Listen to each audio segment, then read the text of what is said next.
ভালোবাসলে পরিবারের বিরুদ্ধেও যেতে হয়। হ্যাঁ, এটা স্বার্থপরতা নয়। যদি আপনার পরিবার নিজের সন্তানের সুখের থেকে নিজের মান সম্মানকে বেশি মূল্য দেয়, প্রাধান্য দেয়, বেশি গুরুত্ব দেয়, তাহলে দুঃখিত বস, আপনার পরিবারই উল্টে স্বার্থপর।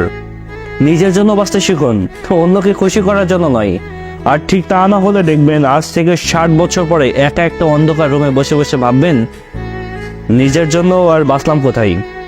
বিয়ের আগে পরিবারের জন্য, আর বিয়ের পরে নতুন একটা পরিবারের জন্য, নতুন একটা পরিবারের মানুষের মন জুগিয়ে চলার জন্য।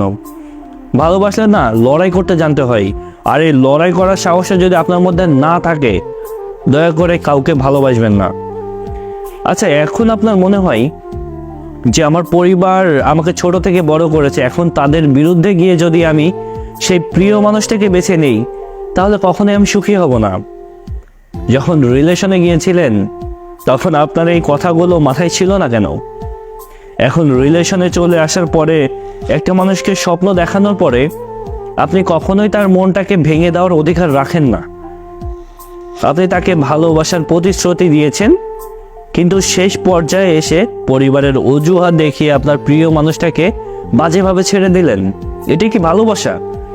আমার কাছে এটা না ভালোবাসা মনে হয় না, বিশ্বাস করেন। কারণ আমার কাছে মনে হয় ভালোবাসলে লড়াই করতে জানতে হয়।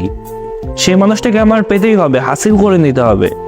একটা কথা সবসময় মাথায় রাখবেন, আপনি রাজি না থাকলে আপনার পরিবার না জোর করে আপনাকে কখনোই বিয়ে দিতে পারবে না। সো ভালোবাসলে পরিবারের বিরুদ্ধেও যেতে হয়।